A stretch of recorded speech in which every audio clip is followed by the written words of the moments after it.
മുസ്ലിം league സംസ്ഥാന president Sadiq Ali Shihab Thangal Jamaat-e ഇസ്ലാമിയുടെ അനുയായിയുടെ മട്ടിൽ പെരുമാറുന്നയാളെന്ന മുഖ്യമന്ത്രി പിണറായി വിജയന്റെ പരാമർശത്തിനെതിരെ ആഞ്ഞടിച്ചിരിക്കെയാണ് ലീഗ് മുഖപത്രമായ ചന്ദ്രിക. പാണക്കാട് കുടുംബത്തെയും സാദിഖ് അലി ശിഹാബ് തങ്ങളെയും ലക്ഷ്യം വെക്കുന്നതിലൂടെ പിണറായി വിജയൻ സംഘപരിവാർ താൽപര്യങ്ങൾക്ക് കൈത്താങ്ങാണ് നൽകിയിരിക്കുന്നത് എന്ന് ചന്ദ്രിക ആരോപിക്കുന്നു.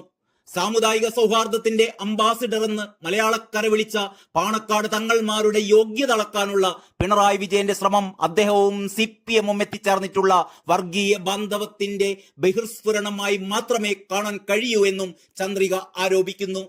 കേരളത്തിന്റെ സാമുദായിക സൗഹാർദ്ദത്തിന്റെ കടക്കൽ കത്തിവെക്കാനും വർഗീയ ധ്രുവീകരണത്തിനും സംഘപരിവാർ ശക്തികളുടെ നേതൃത്വത്തിൽ നടന്നുകൊണ്ടിരിക്കുന്ന ശ്രമങ്ങൾക്ക് ഗുണം ചെയ്യുന്ന നീക്കങ്ങളാണ് ഇടത് സർക്കാരിന്റെയും മുഖ്യമന്ത്രിയുടെയും ഭാഗത്തു നിന്ന് ഉണ്ടായിക്കൊണ്ടിരിക്കുന്നത്. തൃശൂർ പൂരം കലങ്ങിയതിലും RSS ബന്ധത്തിന്റെ പേരിൽ സംശയ നിഴലിൽ നിൽക്കുന്ന ഉന്നത ഉദ്യോഗസ്ഥരോടുള്ള അനുഭാവപൂർണമായ സമീപനത്തിലും മുനമ്പം വിഷയം അനന്തമായി നീട്ടിക്കൊണ്ടു പോകുന്നതിലുമെല്ലാം ഈ സഹായഹസ്തത്തിന്റെ ലാഞ്ചനകളാണ് നിറഞ്ഞു നിൽക്കുന്നത്. BJP-യുടെ ഉന്നതാധികാര സമിതി അംഗമായിരുന്ന സന്ദീപ് വാര്യർ നിബന്ധനകളില്ലാതെ മതേതര പക്ഷത്തേക്ക് കടന്നു വരികയും കൊടപ്പനക്കൽ തറവാട്ടിലെത്തി ആശീർവാദം വാങ്ങുകയും ചെയ്യുമ്പോൾ മുഖ്യമന്ത്രിക്ക് അസ്വസ്ഥതയും അസഹിഷ്ണുതയും ഉണ്ടാകുന്നുവെങ്കിൽ അത് സംഘപരിവാർ ബന്ധത്തിന്റെ അനുരണനമല്ലാതെ മറ്റെന്താണ് എന്നാണ് ചന്ദ്രിക ചോദിക്കുന്നത്.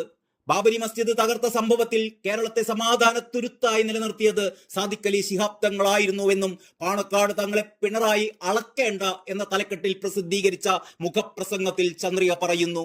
സാദിഖ് അലി തങ്ങൾക്കെതിരെയുള്ള മുഖ്യമന്ത്രി പിണറായി വിജയന്റെ പ്രസ്താവനയ്ക്കെതിരെ മുസ്ലിം ലീഗ് നേതാവ് KM ഷാജിയും സ്വതസിദ്ധമായ രീതിയിൽ തന്നെ ആഞ്ഞടിക്കുകയുണ്ടായി.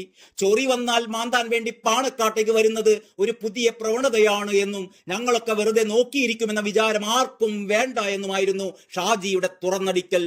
മുസ്ലിം ലീഗിന്റെ സംസ്ഥാന അധ്യക്ഷൻ പാണക്കാട് കുടുംബാംഗമായതിനാൽ തിരിച്ചു പറയുന്നതിൽ പരിമിതികൾ ഉണ്ടാകും. എന്നാൽ പരിമിതികൾ ഒരു ദൗർബല്യമായി കണ്ട് ഇങ്ങോട്ട് കയറാൻ വന്നാൽ കടുത്ത തിരിച്ചടി ഉണ്ടാകുമെന്നും ഷാജി മുന്നറിയിപ്പ് നൽകി. സാദിഖ് അലി തങ്ങൾ ജമാഅത്തെ ഇസ്ലാമി അനുയായിയെ പോലെ എന്നല്ലേ പറഞ്ഞത്? എന്നാൽ സംഘി ഓഫീസിൽ ചൊറിയും കുത്തിക്കുരുക്കുന്ന പിണറായി വിജയൻ പോലെയല്ല, ശരിക്കും സംഘിയാണെന്നും ഷാജി ആക്ഷേപിച്ചു. പിണറായി വിജയൻ മനുഷ്യരോട് മര്യാദക്ക് പെരുമാറാനെങ്കിലും പഠിക്കൂ എന്നും ഷാജി കൂട്ടിച്ചേർത്തു. ഗവൺമെന്റിന് പറ്റാത്തത് പാണക്കാട്ടെ തങ്ങൾ ചെയ്യുന്നതിലുള്ള അസൂയയാണ് മുഖ്യമന്ത്രിക്ക്. മുനമ്പം വിഷയത്തിലടക്കം മതസൗഹാർദ്ദം കാത്തുസൂക്ഷിക്കാൻ സാദിഖ് അലി തങ്ങളുടെ ഇടപെടൽ ജനങ്ങൾ കാണുന്നുണ്ട്.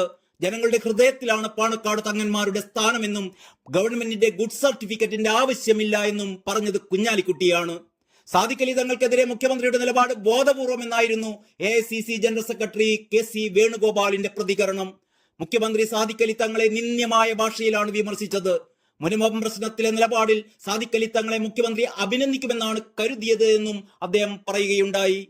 സാദിഖ് അലി തങ്ങൾ ജമാഅത്തെ ഇസ്ലാമിയുടെ ഒരു അനുയായിയുടെ മട്ടിൽ പെരുമാറുന്നയാളാണ് എന്നും നേരത്തെയുള്ള തങ്ങൾ എല്ലാവരാലും ആദരിക്കപ്പെട്ടയാളാണെന്നുമായിരുന്നു മുഖ്യമന്ത്രി ഞായറാഴ്ച പറഞ്ഞിരുന്നത്.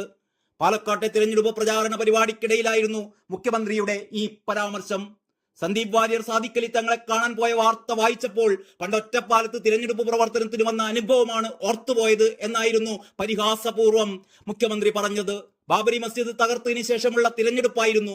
ബാബരി മസ്ജിദ് തകർത്തത് RSSന്റെ നേതൃത്വത്തിലുള്ള സംഘപരിവാറായിരുന്നു. പക്ഷെ അവർക്ക് ആവശ്യമായ എല്ലാ ഒത്താശയും ചെയ്തു കൊടുത്തത് അന്നത്തെ കോൺഗ്രസ് പ്രധാനമന്ത്രിയും കേന്ദ്ര സർക്കാരുമാണ്. ആ ഘട്ടത്തിൽ കോൺഗ്രസിനൊപ്പം മുസ്ലിം ലീഗ് മന്ത്രിസഭയിൽ ഉണ്ടായിരുന്നു. കോൺഗ്രസിന്റെ നിലപാടുകളോട് പ്രതിഷേധിക്കണമെന്ന ആവശ്യമുയർന്നു.